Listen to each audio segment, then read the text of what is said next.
m'appelle Ornella Picard, j'ai 27 ans. Je suis originaire d'Orléans et je suis partie faire mes études supérieures du coup à Lille, où j'ai commencé par mon BTS communication.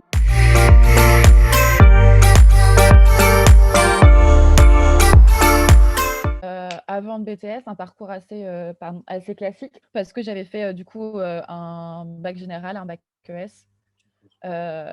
Bon, j'ai redoublé mais je l'ai eu quand même. J'ai passé mon bac en candidat libre et à la suite de ça, j'ai intégré le BTS. Puis j'ai fait une licence information et communication, parcours communication à l'Université de Lille. Et à la suite de celle-ci, j'ai fait un master communication des organisations publiques et parapubliques à Infocom Roubaix. Au total, du coup, je suis restée presque 9 ans à Lille.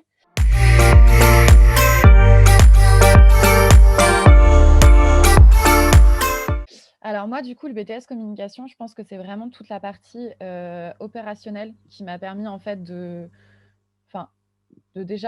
poursuivre mes études parce que c'était un choix de ma part. Enfin, je voulais pas m'arrêter, en tout cas, un bac plus 2, je voulais être allée un peu plus au-dessus. Mais par contre, ça m'apportait des bases vraiment un point de vue opérationnel où en fait, c'était par rapport à des stratégies de communication, par rapport à l'analyse d'une strate de com, tout ce qui était graphisme aussi. Et en fait, arriver aussi à comprendre un peu les interactions entre les différents acteurs qui peuvent exister au sein de la communication, enfin du secteur communication, du domaine entre guillemets. Et ouais, je pense vraiment en fait, c'était surtout sur la partie opérationnelle et je pense que c'est ça aussi qui a fait que le reste de mon parcours s'est assez bien déroulé parce qu'en fait, à la fac, on fait principalement de théorique, mais à côté de ça, on a quand même aussi beaucoup de projets tutorés. En licence, on a un projet d'étude qu'on doit faire toute l'année. Et après, en master, on est vraiment sur que des cas pratiques, que des études de cas. Et en fait, je pense que ça m'a permis de développer un peu ce côté prise d'initiative, analyse tout de suite en fait de la situation et pas avoir une réflexion stratégique un peu trop théorique et pas entrer dans le vif du sujet.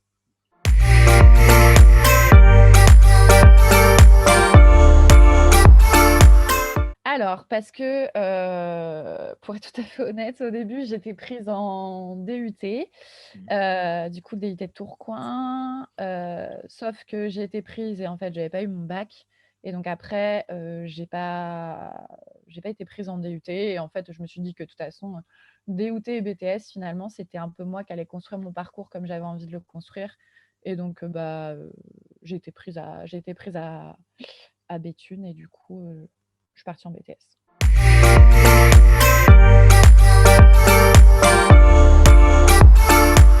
Alors, plus d'un point de vue de perso, ça a été un peu un test pour moi parce qu'en fait, j'habitais à Lille. Du coup, je faisais des déplacements tous les jours, matin et soir. Donc, il faut prendre le rythme. Et à vrai dire, quand on est jeune à ce moment-là, entre guillemets, ça, en tout cas, on doit avoir une certaine autonomie et voilà, en sachant que du coup, c'était ma première année aussi loin de moi, enfin loin de chez moi, enfin ma deuxième, mais bref. Et du coup, d'un point de vue personnel, c'était vraiment sur ça, sur plutôt d'autonomie et de responsabilité, de se dire que je dois prendre le train, je dois y aller, et en fait, si on loupe le train, on loupe les cours. Après, par contre, d'un autre point de vue, ça m'a permis de rencontrer un que j'ai toujours aussi et maintenant, ça fait depuis la première année de BTS qu'on se connaît et ça restera comme ça, je pense, jusqu'à la fin de nos vies. D'un côté pro, je pense que j'ai eu des échanges avec les profs. Et moi, je sais que on m'avait souvent dit que mon profil était atypique, parce que du coup, j'avais loupé mon bac plusieurs fois, que je l'avais passé en candidat libre. Enfin bref, un peu compliqué. Et en fait, tu étais toujours derrière moi en me disant, mais ça n'existe pas, en fait, le profil atypique. Enfin, il n'y a pas de souci sur ça. C'est la personne qui doit le prouver. Et du coup, je pense que ça m'apportait aussi un peu plus de confiance et de légitimité dans ce que je voulais faire. Et ça m'a apporté aussi une polyvalence que je peux maintenant, enfin en tout cas quand je suis arrivée sur le marché du travail, j'ai pu faire la différence avec ça. Avec la diversité des enseignements qu'on avait. Et vraiment, je vous dis, moi, en fait, avec un complément à la fac, je pouvais passer du théorique à l'opérationnel et vraiment, en fait, un peu être multitâche, ce qui a plu à différents employeurs que j'ai pu avoir.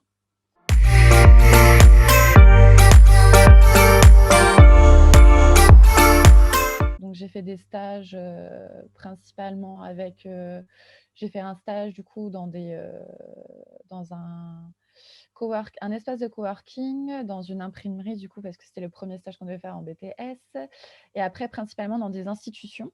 Donc du coup, j'ai été à la ville de Lille et après moi j'ai fait, un stage aussi au conseil régional, mais dans ma région cette fois-ci, Centre Val de Loire et à la suite de ça, j'ai fait un stage de master du coup, pour mon master, du coup master 1 et master 2 dans une agence de communication spécialisée pardon, en mobilisation citoyenne. Ok. Donc en gros, pour expliquer la mobilisation citoyenne, c'était, aller à la rencontre des, personnes en face à face dans la rue pour les sensibiliser, les informer et surtout les faire passer à l'action en fait sur, uniquement des causes d'intérêt général liées à des thématiques, à l'environnement, la santé, le social et la citoyenneté.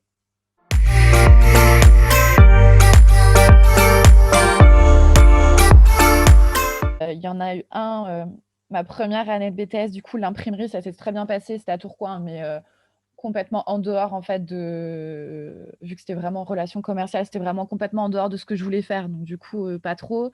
Le deuxième, un peu moins, parce que ça s'est pas très, très, très bien passé. On va dire que j'étais plutôt la stagiaire photocopie et organisation des salles de réunion et café. Donc, ça, un peu plus chiant. Par contre, après, quand j'étais au sein des institutions, enfin, je sais que moi, au conseil régional, derrière, j'ai eu le droit à avoir une lettre de recommandation qui a fait la différence pour mon intégration à la fac, parce que du coup, ma licence était sélective. Et je sais que derrière, par exemple, là, je suis revenue à Orléans, je me suis mise en auto-entrepreneur, enfin, pour le moment. Et en fait, les contacts que je m'étais fait là-bas me servent, par exemple, pour mes relations presse ou mes relations institutionnelles.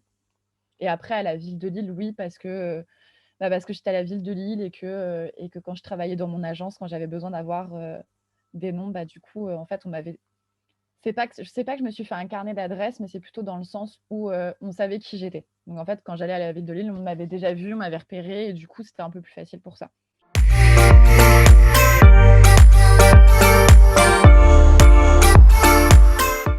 Je dirais déjà le travail en équipe parce que je pense que au lycée, on n'en fait pas assez, enfin on en fait un peu, mais on n'en fait pas énormément.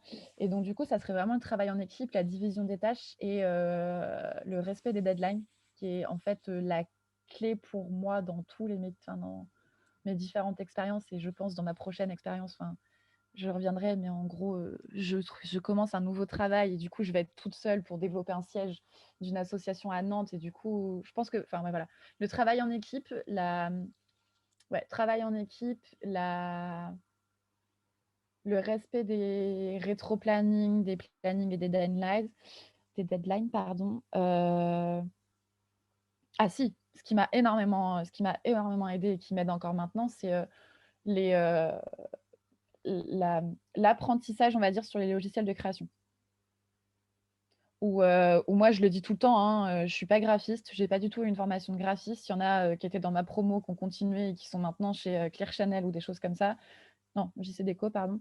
Mais, mais qui, elles, sont parties et qui ont fait des études d'infographisme. Mais par contre, je sais que j'ai des bases et que ces bases-là sont toujours importantes, en fait, parce que même s'il y a des graphistes, on va toujours avoir besoin de bidouiller un petit truc ou un logo qui est mal passé ou quelque chose comme ça. Et du coup, on a toujours besoin de nous de ça. Donc ça serait pas mal. Et, et je pense que... Bon, je vais encore parler de Monsieur Clack et les relations commerciales, non, mais parce que vraiment au départ, je ne comprenais pas trop l'intérêt de cette discipline-là, parce que je voulais être dans la com et du coup, je voulais pas du tout être dans le commercial. Et en fait, finalement, là, quand j'étais dans mon agence, la gestion des prestataires, en fait, j'ai compris un peu plus l'intérêt de savoir aussi par rapport aux marges que eux vont se faire, comment ça se passe. Et, et ça, c'était sur le plus long terme, mais je pense que maintenant, je m'en rends compte. Sur le coup, je ne m'en rendais pas compte du tout. Mais par rapport au management, où en fait, j'ai fait du management dans mon dernière expérience, et je pense que mes cours de base sont un peu revenus. Et du coup, en fait, uniquement au BTS que j'ai eu des cours de management. Et je pense que ils ont été utiles pour moi, même si je m'en suis rendu compte après.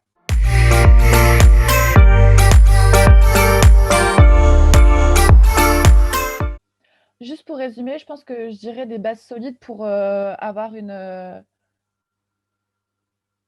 bonne carrière.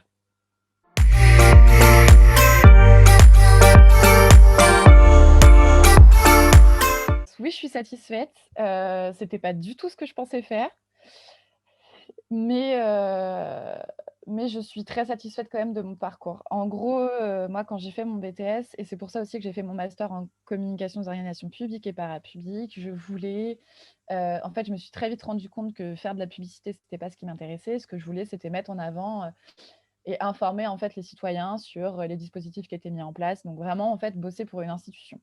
Donc mon idée, en faisant ce master-là et en continuant, c'était de pouvoir passer le concours de la catégorie A de fonctionnaire et d'être chargée de communication dans une institution. Et en fait, au fur et à mesure, je me suis rendu compte que j'avais besoin d'être un peu plus boostée dans ce que je faisais, que ça soit un peu moins répétitif. Enfin, je pense que c'est ça aussi qui enfin, je suis un peu quelqu'un qui aime bien toucher à tout. Je pense que ça aussi, c'est quelque chose que j'ai un peu développé pendant le BTS, mais c'est propre à chacun. Et en fait, avoir quelque chose de trop récurrent m'enquiquinait un peu. Ça me je sais pas, c'était pas assez moteur pour moi, donc du coup, c'est pour ça que je suis rentrée dans une agence.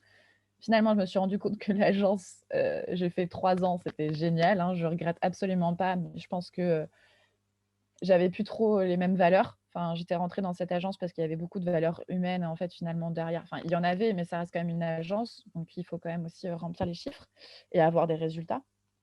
Et aussi parce que j'en avais un peu marre de Lille. Et donc, du coup, je suis partie. Enfin, et en fait, je me suis rendu compte que ce que je voulais, c'était plus en fait de la gestion de projet et du développement par rapport au territoire, plus que en fait de la chargée de communication et du développement de stratégie de com. Et donc, en fait, je suis partie vraiment dans plus de la gestion de projet, des relations partenariats. Et du coup, c'est pour ça que j'étais au chômage, mais après, du coup, en 2020, je me suis mise en auto-entrepreneur où j'ai bossé et je bosse encore pour 2 associations, là, plus liées à la culture. Donc, toujours le côté com, parce que j'adore le côté com et que j'ai envie toujours un peu d'y garder. Mais là, avec la deuxième, c'est une artiste et il y a vraiment cette notion de développement du territoire, en fait, en tout cas de la faire connaître. Et en janvier, je commence dans une association pour être chargée de projet et du coup responsable de l'antenne nantaise qui est en train de se développer. Et donc là, c'est vraiment de la relation partenaire, de la mise en place événementielle, mais principalement des partenariats.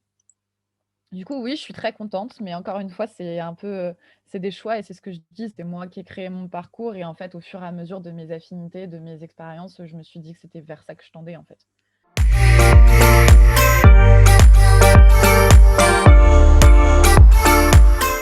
Je suis restée très générale et je pense que là maintenant, j'en empathie un petit peu. Enfin, je pense que si c'était à refaire, j'aurais peut-être pas fait ça comme ça.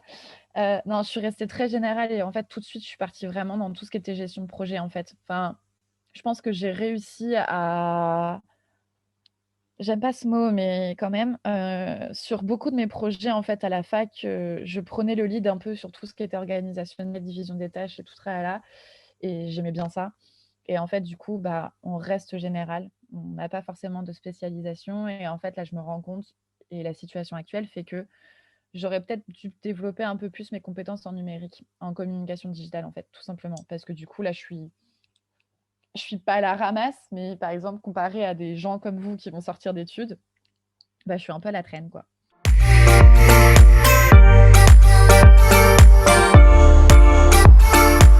Alors du coup, comme je disais, en gros, je vais être pardon, chez Bicomtech, qui est une association qui prône l'égalité femmes-hommes au sein du secteur du numérique et du digital.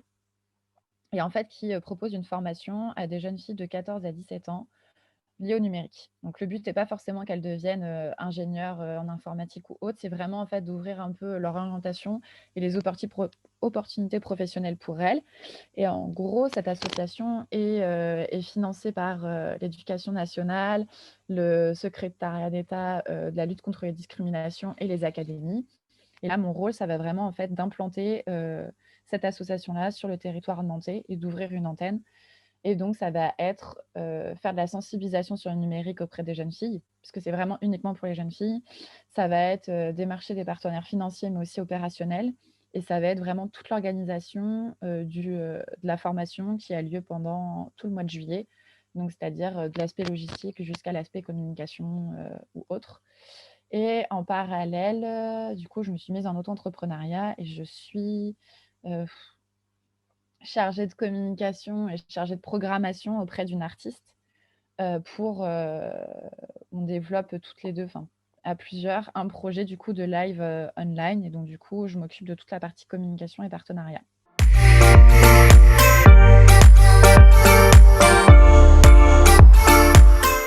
Pas avoir de préjugés sur aucune des structures et sur aucun des stages ou aucune expérience qu'on peut avoir, parce que je considère qu'on en ressort toujours grandi et toujours avec un plus. Enfin, c'est ce que je vous disais, le stage que j'ai fait pourtant n'était pas formidable, et finalement, en fait, bah, je me suis rendu compte que, tout ce qui était entrepreneuriat, ça m'intéressait. De pas avoir de préjugés, d'être très curieux et de s'intéresser à tout, parce que ça va être quelque chose qu'on va nous demander tout le temps. En fait, des chargés de com, on nous demande de savoir appliquer, mais aussi d'être inventif, parce qu'il faut toujours se renouveler. Et pour être inventif, il faut être curieux, parce qu'il faut s'intéresser à tout, il faut savoir ce qui se passe, à droite et à gauche. Et je pense de ne pas avoir peur non plus de s'investir dans des projets ou de partir dans des stages, qui pourraient nous faire peur, mais dont on a envie. Enfin, en fait, je pense qu'il faut avoir un peu de culot. Enfin, moi, je sais que, par exemple, pour mon master, bah, j'ai fait, pour mon master 1, je voulais mon agence. Bah, j'ai envoyé un mail, j'ai un peu harcelé et finalement, j'ai été prise en stage. J'ai fait un stage alterné là-bas et j'ai fait un CDD de 2 ans là-bas. Donc je pense qu'il faut avoir un peu de culot aussi, et il faut pas, je vais dire croire en ses rêves, mais il faut pas avoir peur, en fait, de démarcher. C'est pas parce on est plein en com, et ça, par contre, tout le monde me dit tout le temps, en permanence. Moi, quand j'ai commencé la communication, et je vous dis maintenant ça fait plus de 8 ans, tout le monde me disait: «Ah, c'est bouché, tu vas pas trouver de travail, patati patata». En fait, c'est pas du tout bouché, parce que c'est un métier qui se renouvelle en permanence, la com. Parce que je parle de chargée de communication, mais maintenant, je vois le nombre d'offres d'emploi en community management, dans des choses, enfin, sur plein de choses. Et donc en fait, je pense que c'est ça aussi, c'est, être curieux pour les projets, mais être curieux aussi sur, ce qui peut se passer plus tard, et quel métier peut avoir aussi, un peu plus d'avenir, et s'investir dans ce qu'on a envie de faire.